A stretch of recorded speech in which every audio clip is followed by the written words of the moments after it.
Cara mengetahui atau mendeteksi seseorang atau rumah terkena gangguan gaib. Nah, kali ini kita akan membahas itu ya teman-teman.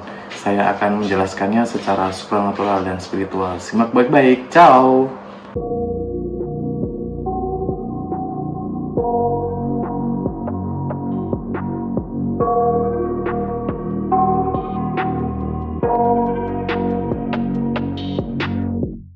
I got nightmares in my head, I fear that the thoughts build up until I can't hear.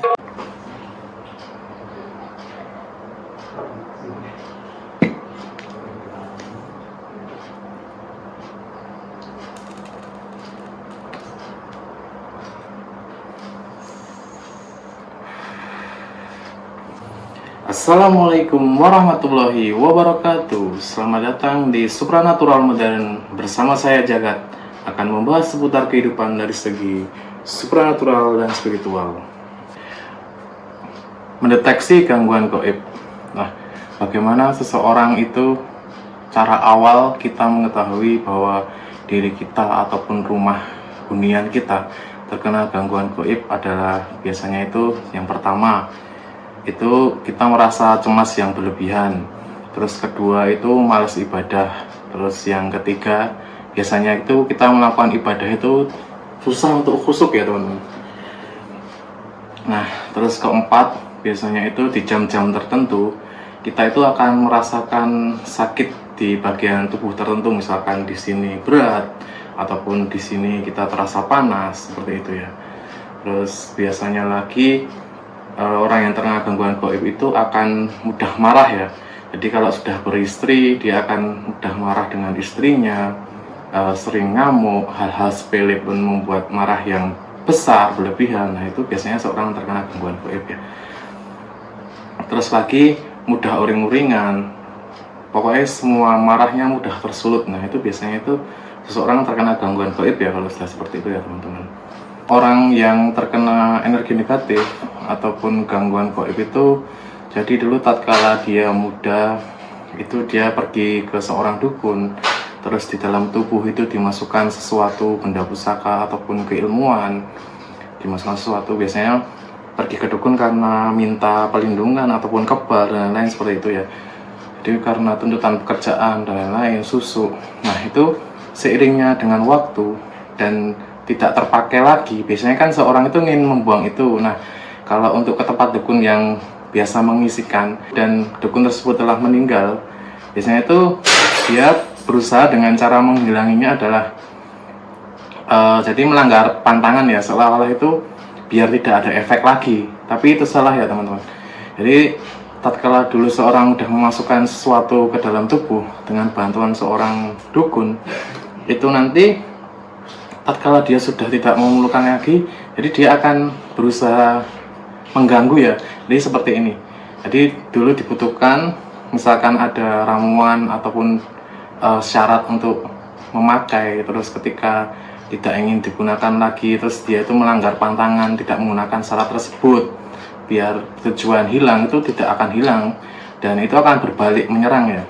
Misalkan dia akan mengganggu si istri orang yang telah meminta bantuan tersebut, biasanya itu istrinya diganggu gaib, terus rumah tangganya itu sering bertengkar, itu karena efek itu ya teman-teman. Nah, cara membersihkannya ya tadi, itu kalau seperti itu datanglah ke tempat ruqyah yang benar-benar syar'i ya, minta tolong untuk dibersihkan. Nah, yang perlu diketahui juga bahwa ketika datang ke tempat ruqyah ataupun supranatural itu tidak sekali langsung berhasil ya. Jadi memang seperti terapi berkali-kali. Alhamdulillah sekali berhasil itu alhamdulillah sekali.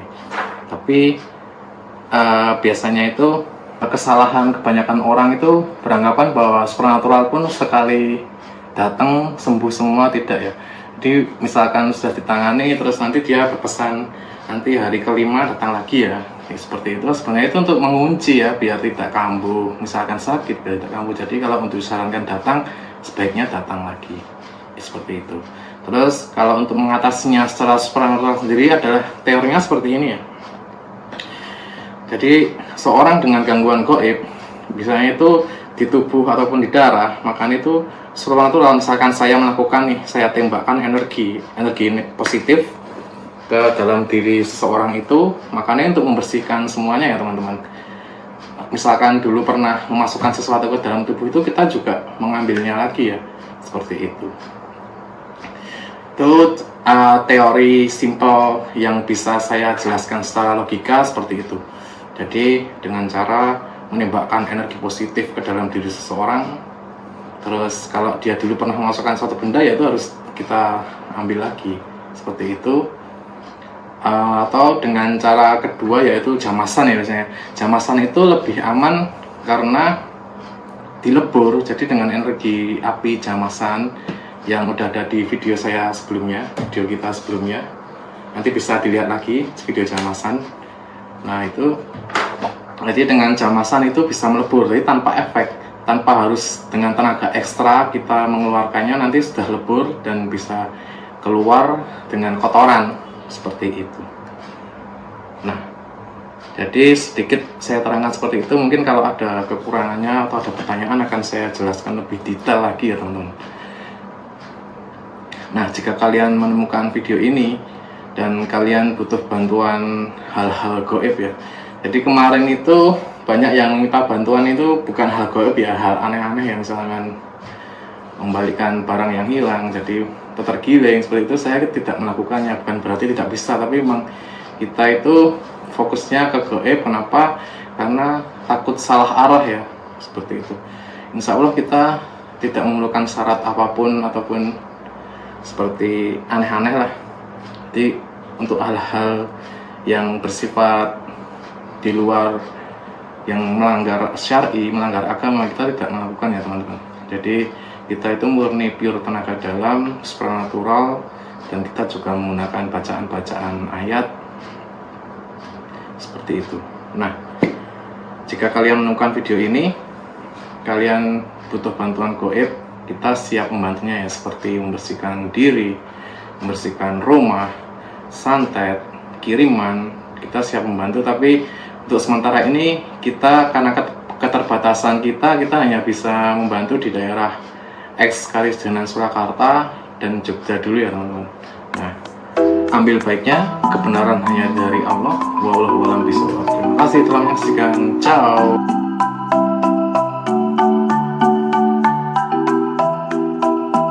Terus bagaimana cara mengatasinya? Nah, secara syar'i ataupun Islam, kita bisa melakukan itu ya, ruqyah mandiri ya teman-teman.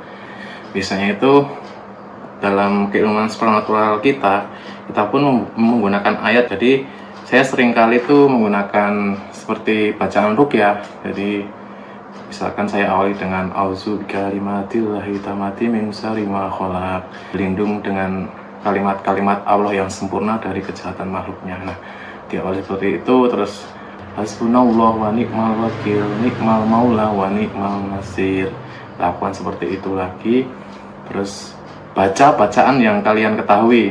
Misalkan awali dengan ta'awudz ya. A'udzubillahi minasyaitonirrajim. Awali dengan ta'awudz, baca bacaan yang kalian ketahui.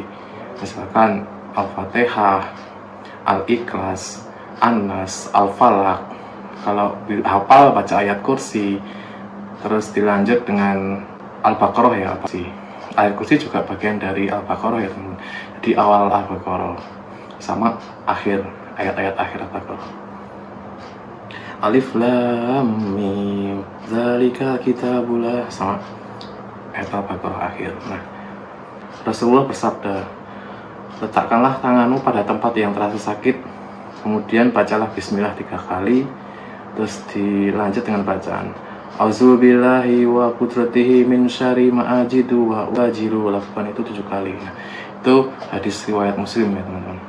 Nah, itu jadi untuk mengatasi gangguan-gangguan kecil, misalkan energi negatif, sangat manjur ya, sangat bermanfaat, sangat mengena. Nah, tapi untuk hal lain, misalkan kiriman, santet, datanglah ke tempat berruqyah yang benar-benar syar'i ya teman-teman.